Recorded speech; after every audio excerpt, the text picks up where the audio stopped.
New Thinking Aloud is presented by the California Institute for Human Science, a fully accredited university offering distant learning graduate degrees that focus on mind, body, and spirit. The topics that we cover here. We are particularly excited to announce new degrees emphasizing parapsychology and the paranormal. Visit their website at cihs.edu.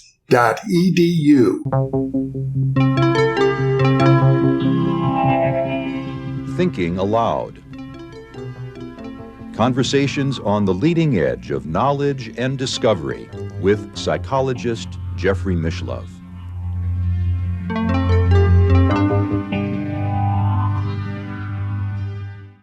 Hello and welcome. I'm Jeffrey Mishlove.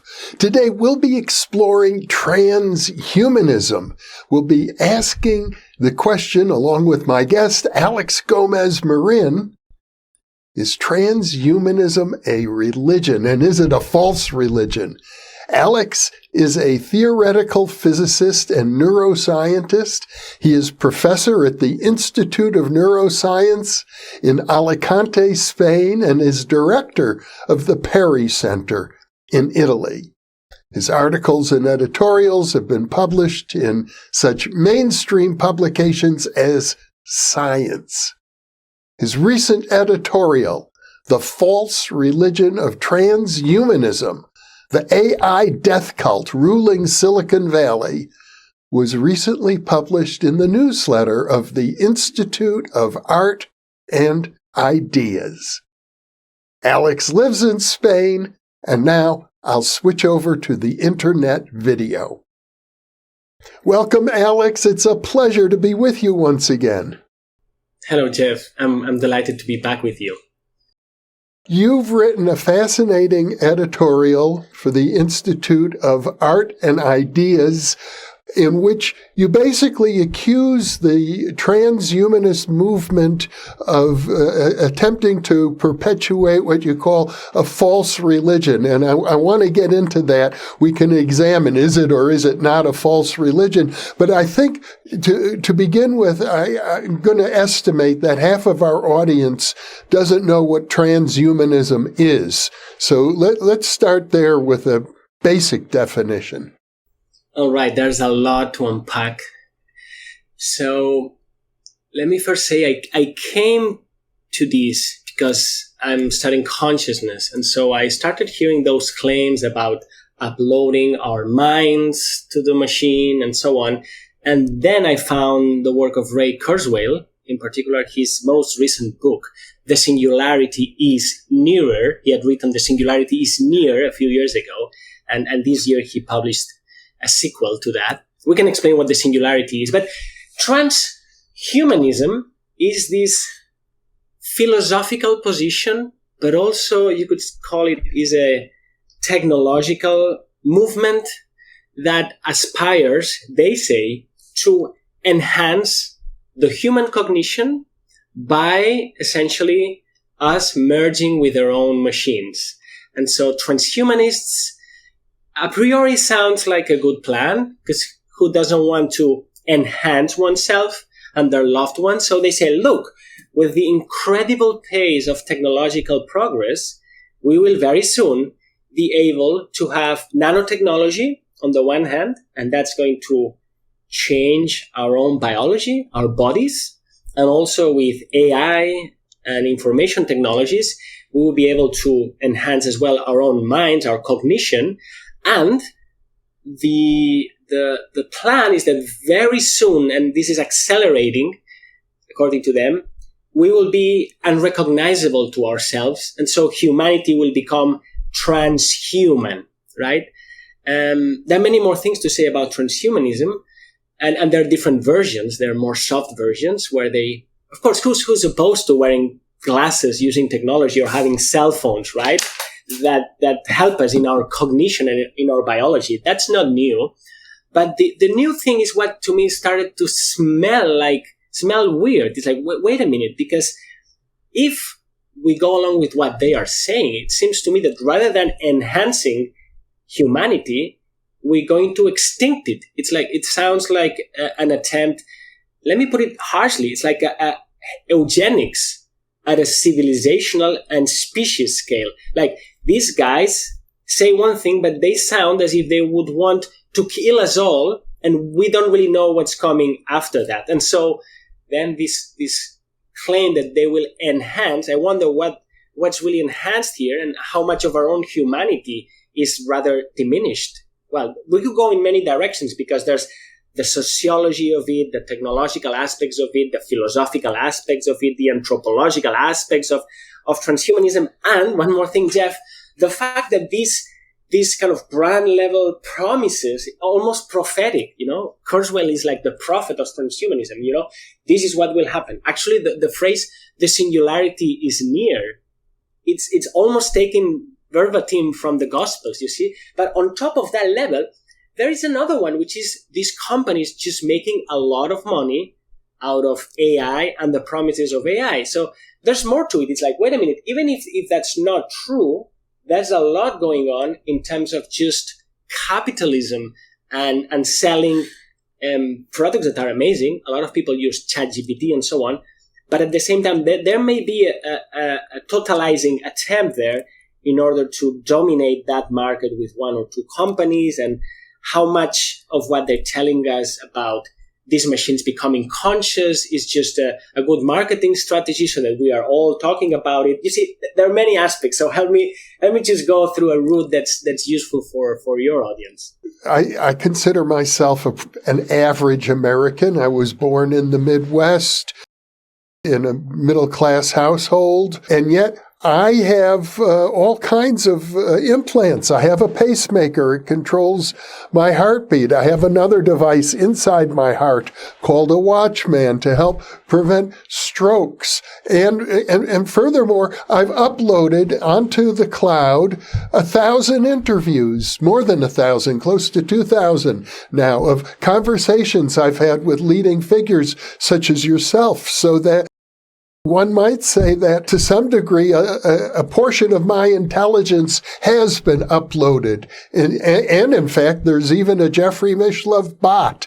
If you read the fine print in the descriptions of each of our videos, it'll show you can get to an artificial intelligence agent that has digested the transcripts of, I think, 1,600 of our interviews, and it can answer questions. It can dialogue with you based on all of that knowledge. It may know more about the interviews that I've done than I do. Fine, all very fine. And as I also say in the essay, but it's not because I say it there, I'm always very wary of and I'm not saying you're posing it this way, but what sounds like a dilemma.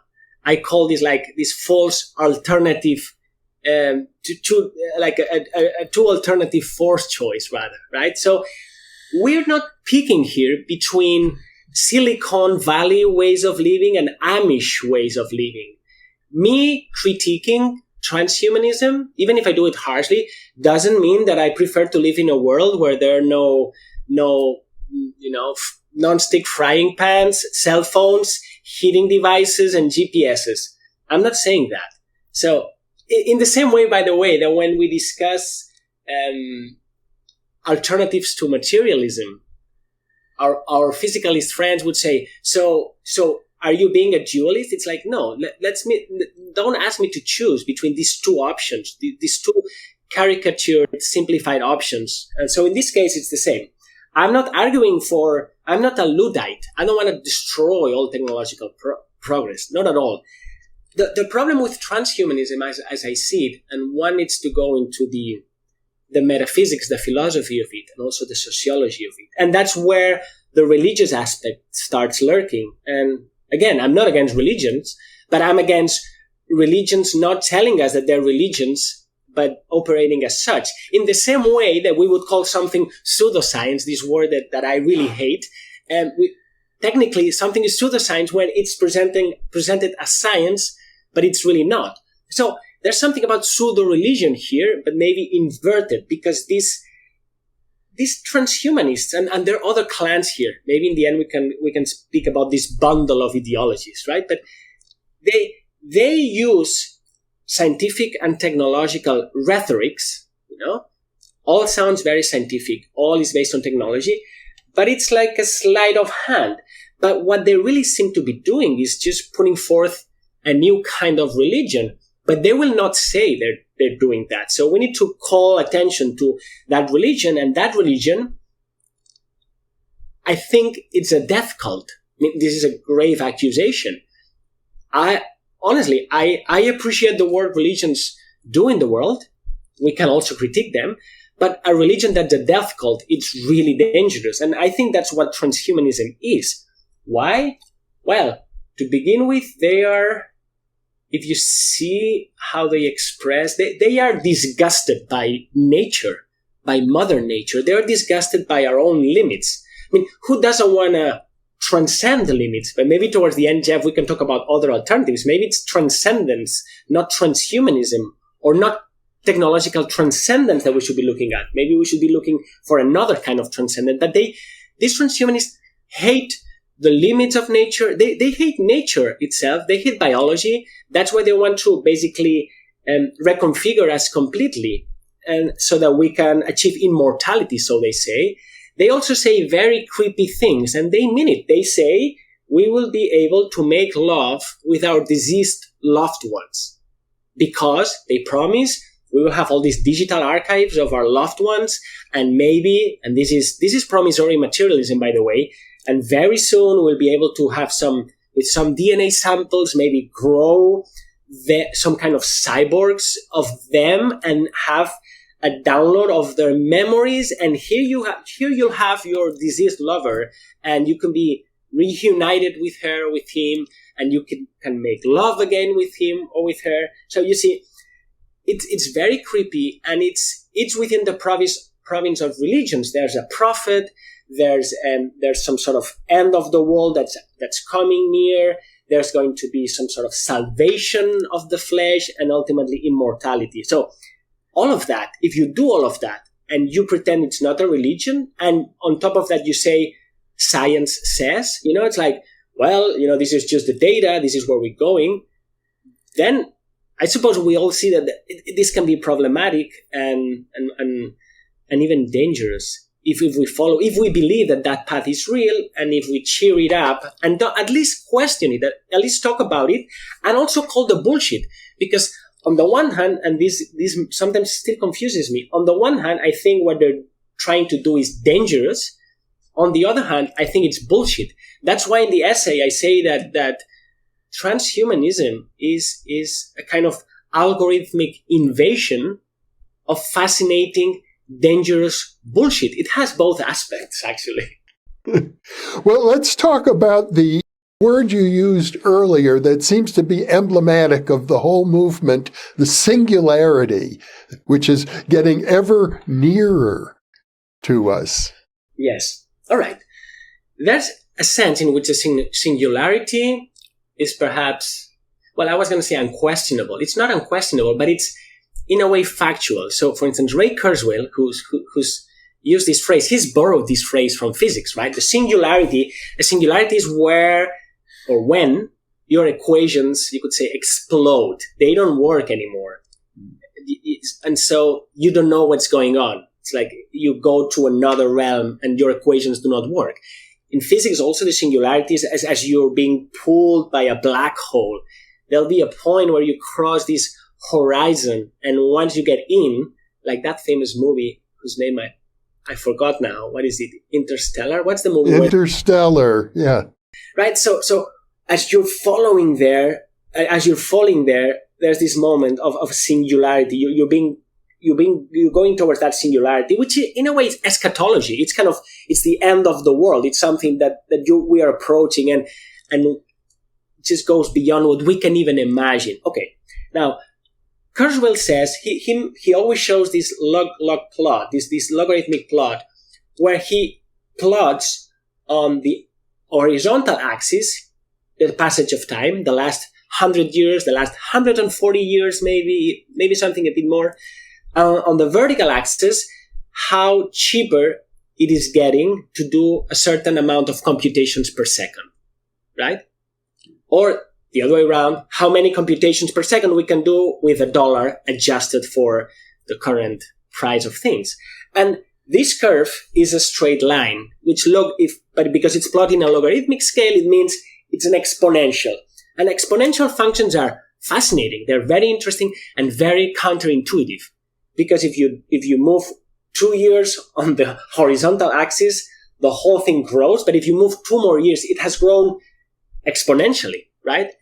And so he says, look, the data shows that this curve goes on and on and on, and it doesn't sound or it doesn't look like it's plateauing, it's stopping.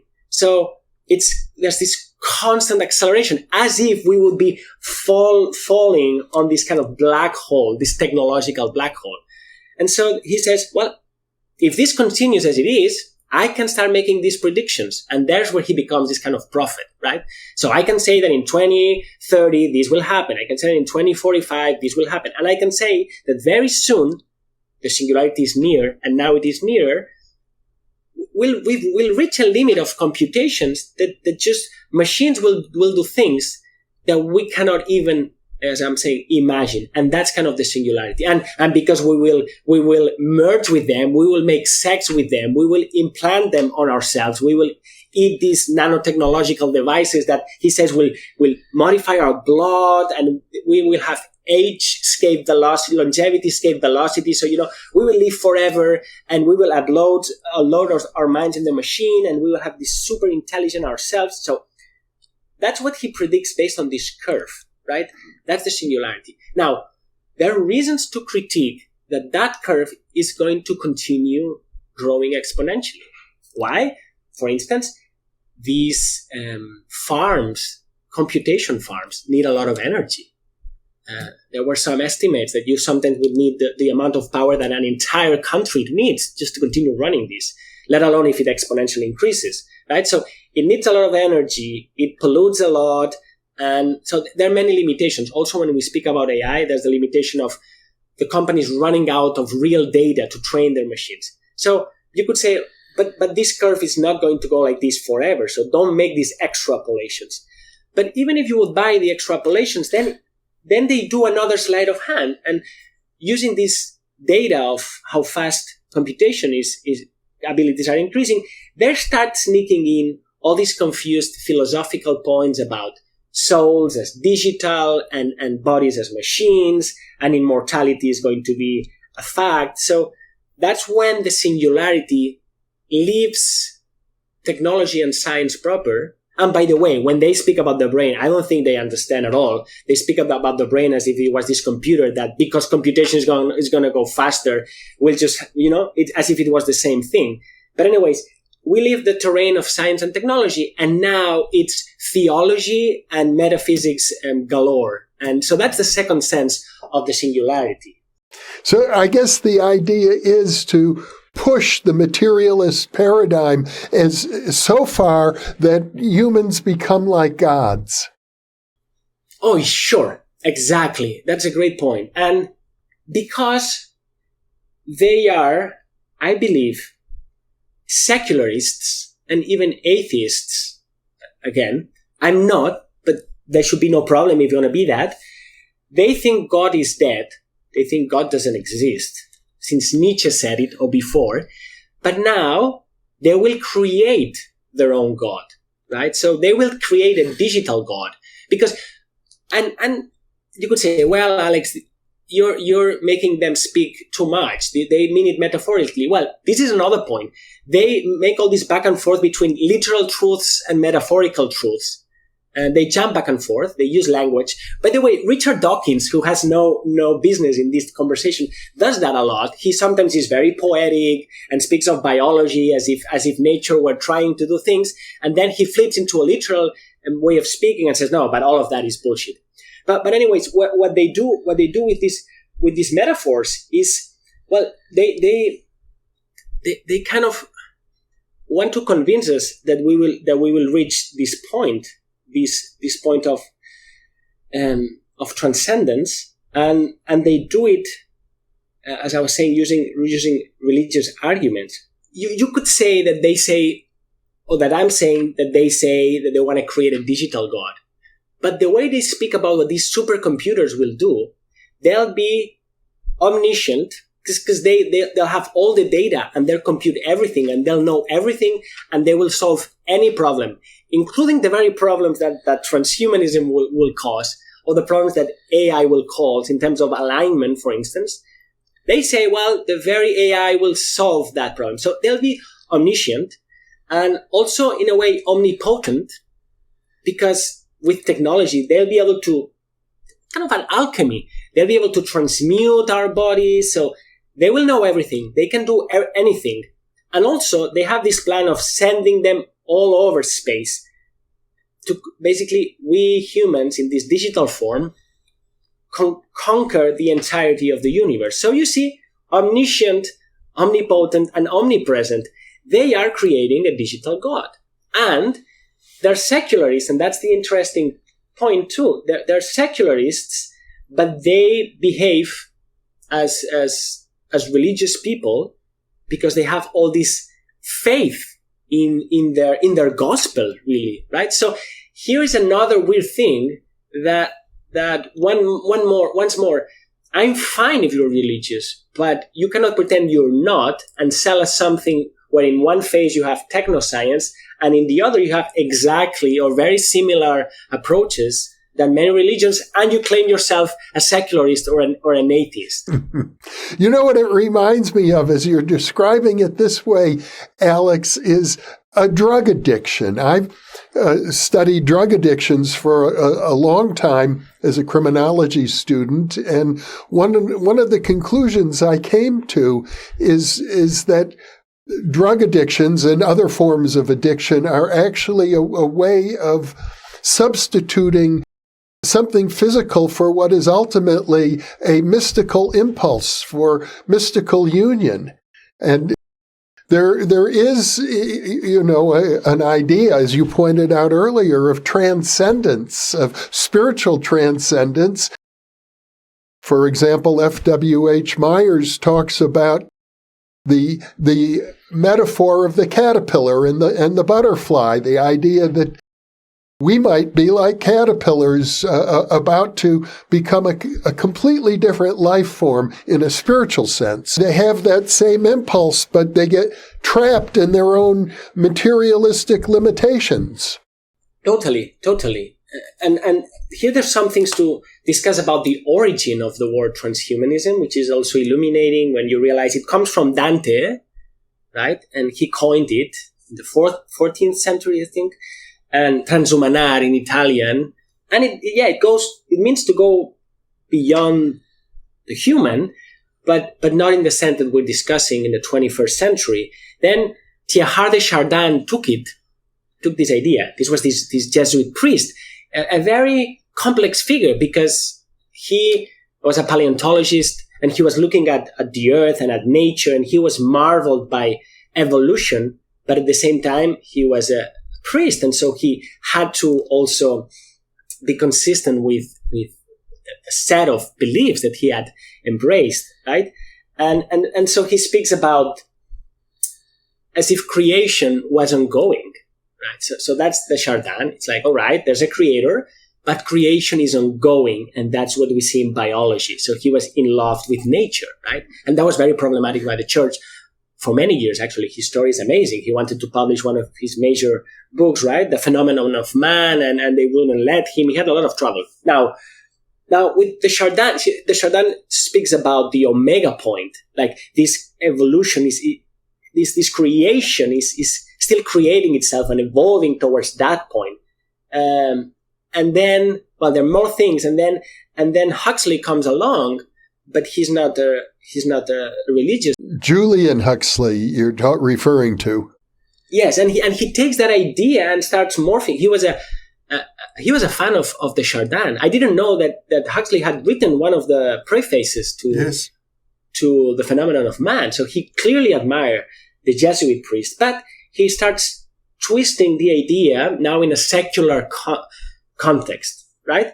And so it's an interesting development of the thought, which was very, from Dante to the Chardin, mystical and religious, to now has been pruned of all of that, and now it's purely technological. And so that leads us to types of transcendence or modes of transcendence, right? What modes? There are people who can be existentialists and even nihilists and say, we're not transcending anywhere. Let's just cope with living. Life is hard enough. Other people want to transcend and have this program. And this could be in religions, or it can be in Indian mysticism. And they also speak about evolution of consciousness, like my dear Sri Aurobindo, for instance. But they would do it in a different way. They would not do it outsourcing it to the machines. And also a difference with this other kind of transcendence of the transhumanist is that, as I was saying before, it has this Promethean smell of, no, we will do it. So we will build these machines, and then we will unite to these creations of ours, as opposed to uniting with our creator. And I know the word creator also creates all these allergic responses in the minds of people. And again, it's not a true alternative for choice, but it's very self-centered, as we humans can do it alone. And I don't think that's what the traditions say. So it's kind of a crossroads we are today. We have like this clear path towards the right and the others towards the left. And maybe, and I don't know, Jeff, maybe they all will come back together. Maybe there'll be an asteroid coming to destroy the Earth, and I'll have to eat my words and say, thank you for creating these technological devices, and now we can upload ourselves, travel in space, and then, download ourselves into another planet. I don't think so anyways, but there's something at stake. One more thing to add is that this would be all bad news, but the good news is that these crazy transhumanists make us reflect about old questions. In Silicon Valley nowadays, they're talking about immortality, about transcendence, right? About resuscitating the diseased ones. So it's yet another opportunity to bring this to the table and not take it for granted, and see, well, in what ways can we have an informed discussion about what it all means? Because ultimately, the key is anthropological. That's what I believe. I mean, the philosophy is interesting. The technology is interesting. The history is interesting. But the point here is, what is a human? Because if we're talking about going beyond the human, but we still don't know really what to be human means, well, that's really what we need to be discussing. What it is like to be human. What does it mean to be human? And only then I think we can understand what it means to be beyond human.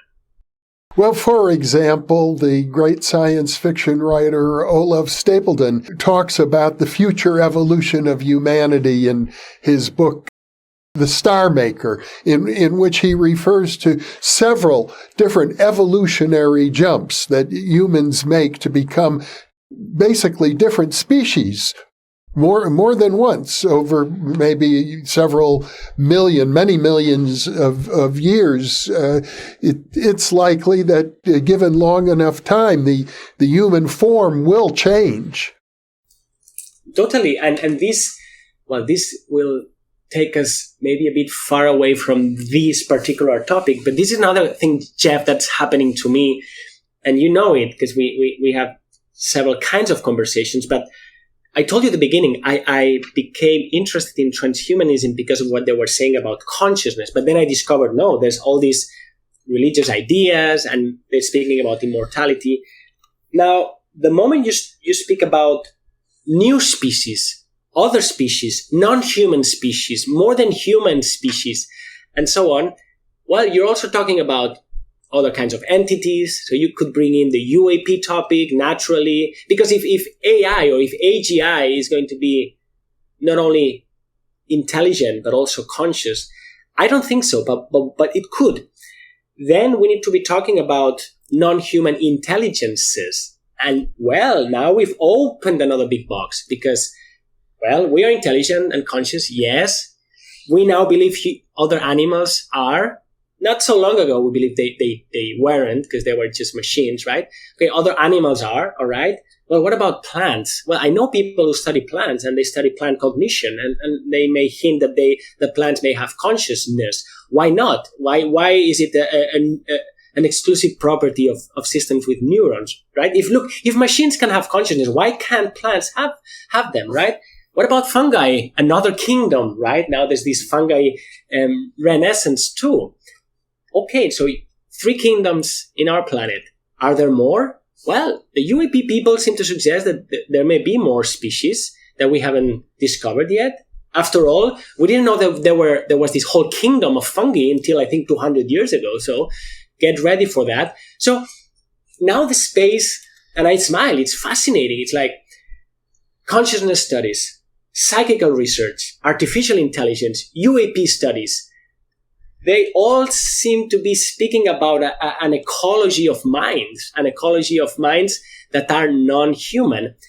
The scary thing about maybe AI and UAPs for some people is that now these intelligences are more intelligent than we are.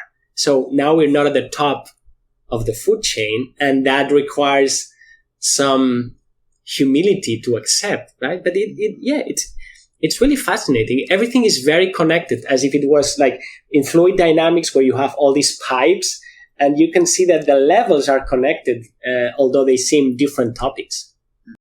Well, since we're talking about consciousness, I'd like to probe it a little more deeply. My understanding of the transhumanists is that when they use the term singularity, they mean this is the point at which computers will be conscious, or the web will be conscious, that it will have greater computational ability than the human brain with our 100 billion neurons and all the synapses and so on interacting. So they basically assume that the brain is a computer and that it's sufficiently complex and large enough that that's how we have consciousness. But it seems to me that in this discussion, we need to distinguish between consciousness and intelligence, because I'm of the opinion that my body, for example, I'm unconscious of most of what's going on in the cells of my body, but they're far more intelligent than I am. The cells of my body, each one is a factory producing enzymes and doing all sorts of things I could never do consciously, but it's happening without my conscious awareness.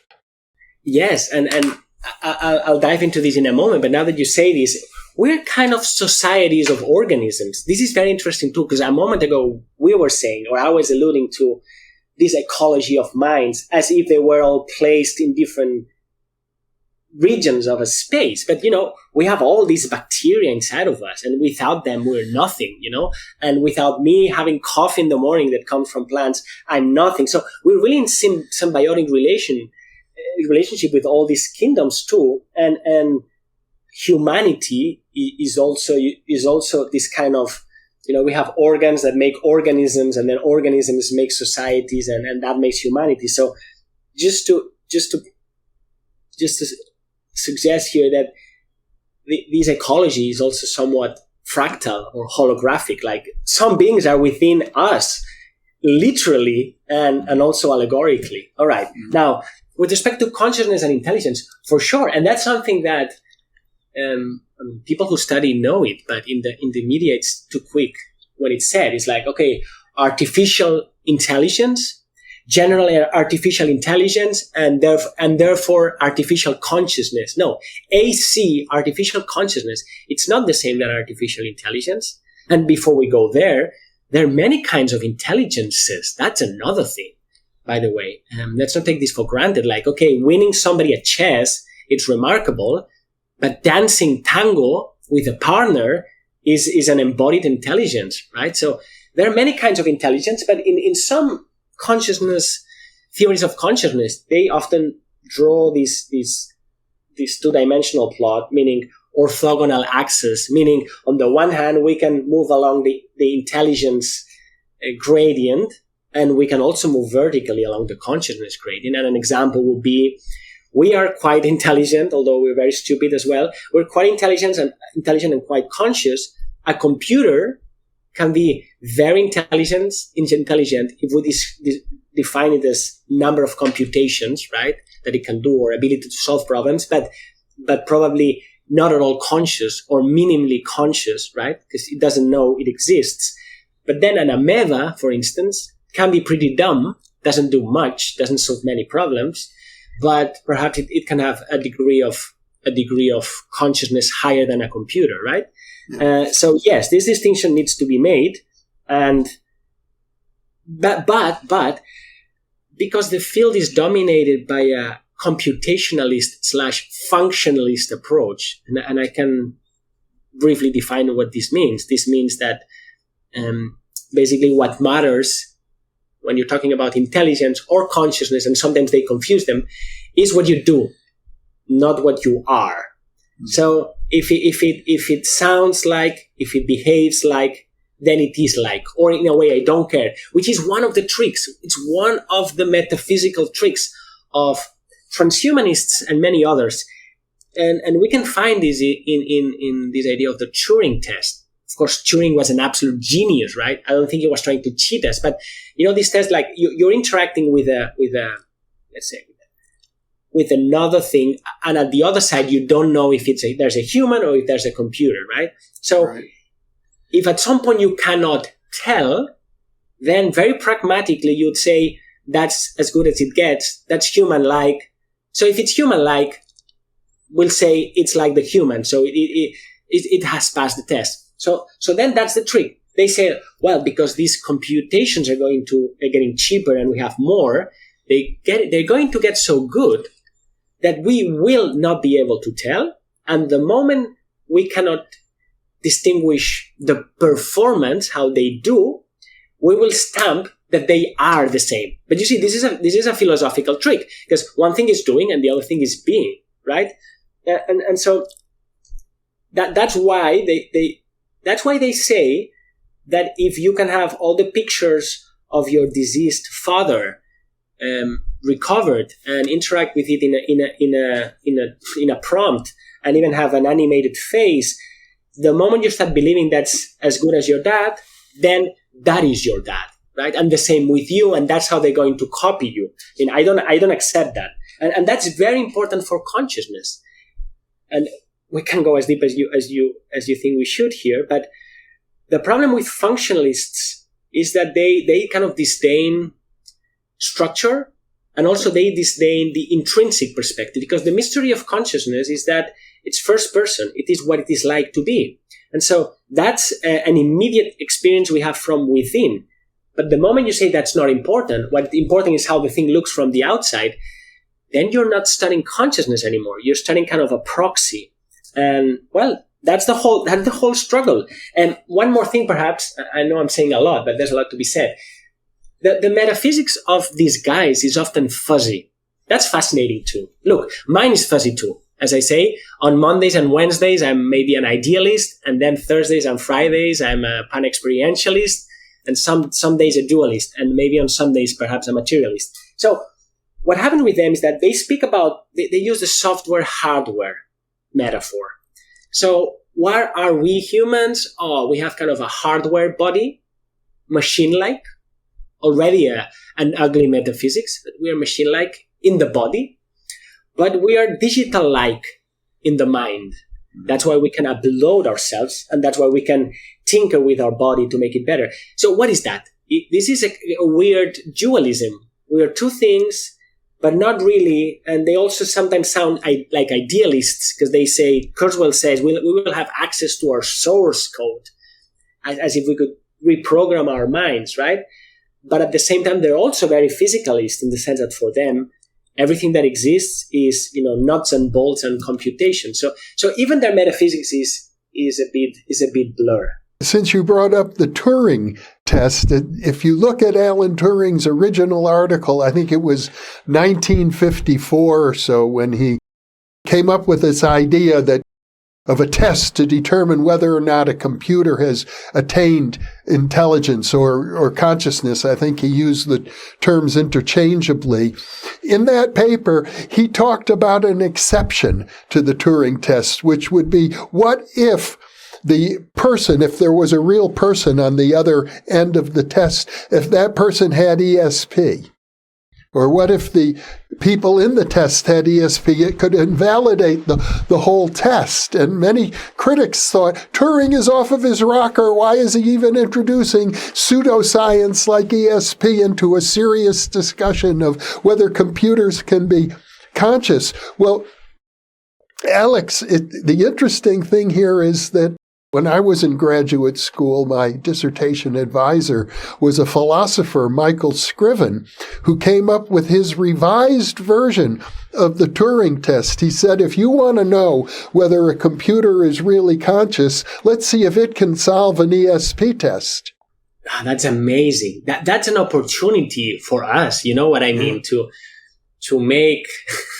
I was going to say, make Psi great again, which is maybe a phrase that would not be for some people in the United States. It seems like for a minority. But anyways, yes. And that's why this interconnection of UAP, Psi, AI, AGI, it's fascinating because, all right, machines can do that. And large language models are clever statistical tricks, but that's what they are.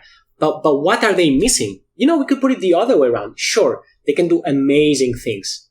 But what can't they do, right?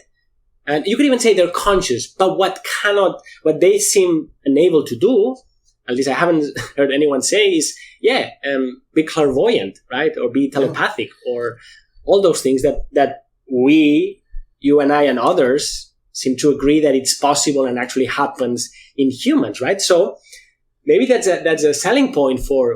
I mean, I don't want to do a lot of business with the devil here, but for these technocrats to say, well, look, perhaps we could increase 1% your computing capacities if your machines used human help when it comes to these very, very special abilities that are human abilities, right? Some people may say they're quite close to superhuman abilities, while Jeff Kripal speaks about the superhuman and the superhumanities. So probably, because if it's just computation, as they say, they wouldn't be able to do that. Another question is whether we want to also invoke a quantum computer into all of these AI. But then it's too much, you know, artificial general intelligence and quantum computing. Yes, look, I once had a very spooky experience. Let me briefly tell it to you.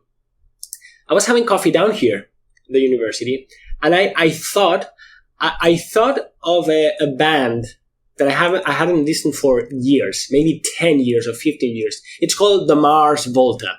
So I think of it, and I have this craving. I would want to listen to this band.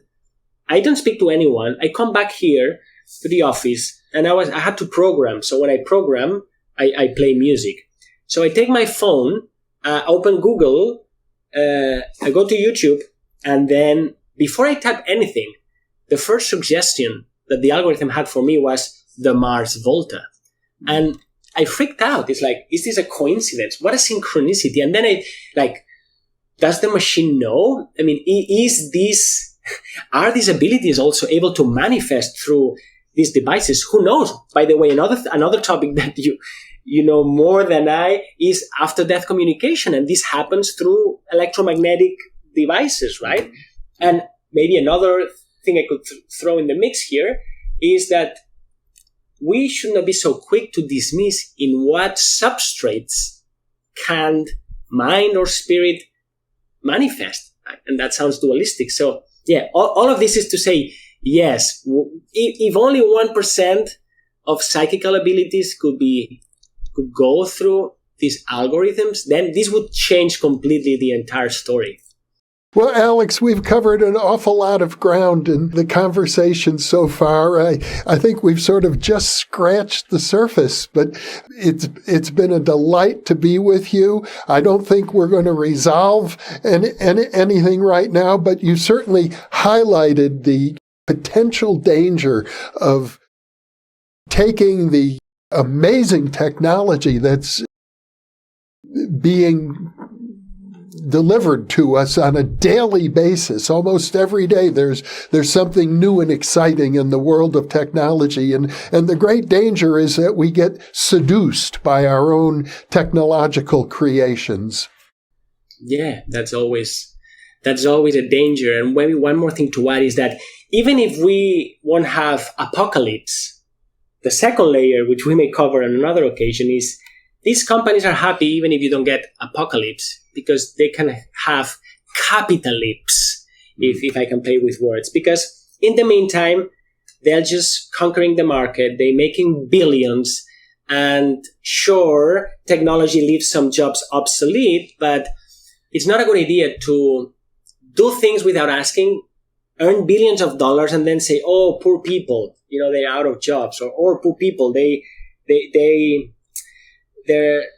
intimacy is being truncated by all these devices." Like, there are all these consequences, of ethical consequences, and people speak about safety, AI safety. Another thing I say in the essay is, sure, but this seems to be a surrogate for ethics. It's not just AI safety. It's not just this was unavoidable and now what can we do to make it safe? It's like, this could be avoided in some occasions, and we need to talk about the ethics. And when you bring in ethics, you discover all sorts of things. And we could bring ethics to psychical research too and wonder, well, to what degree is it a good idea to push for this or to try to activate these powers here or there?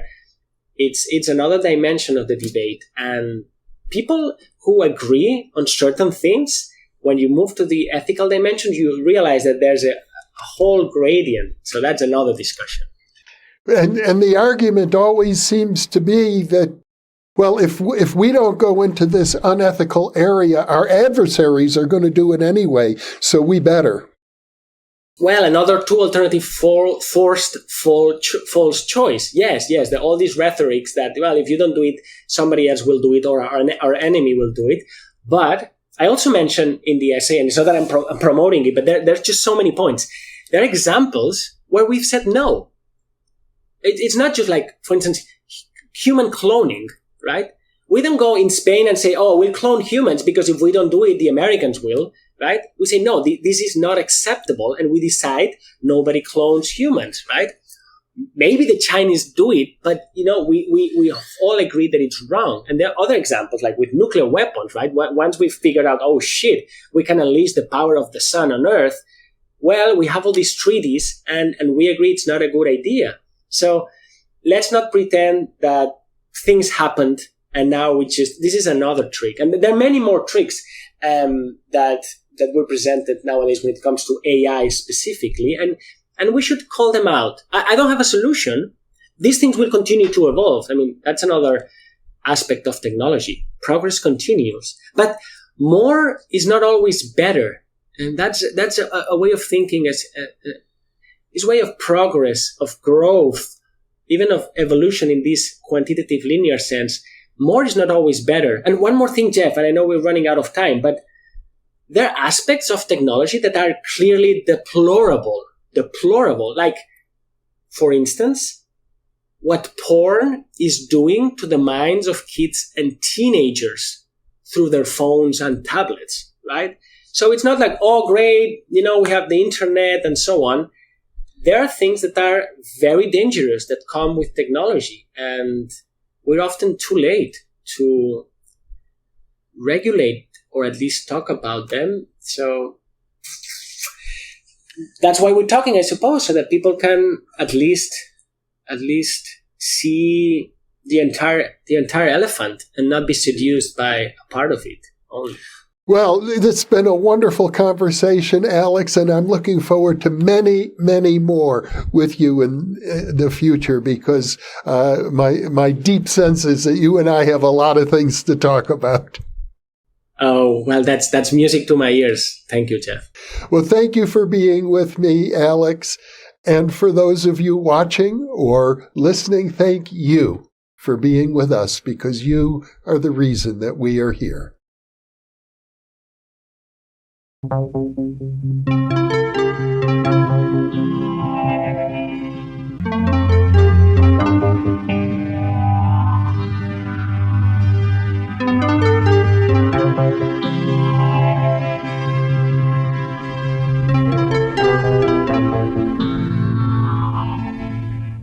Book 3 in the new Thinking Aloud dialogue series is UFOs and UAP, Are We Really Alone? Now available on Amazon.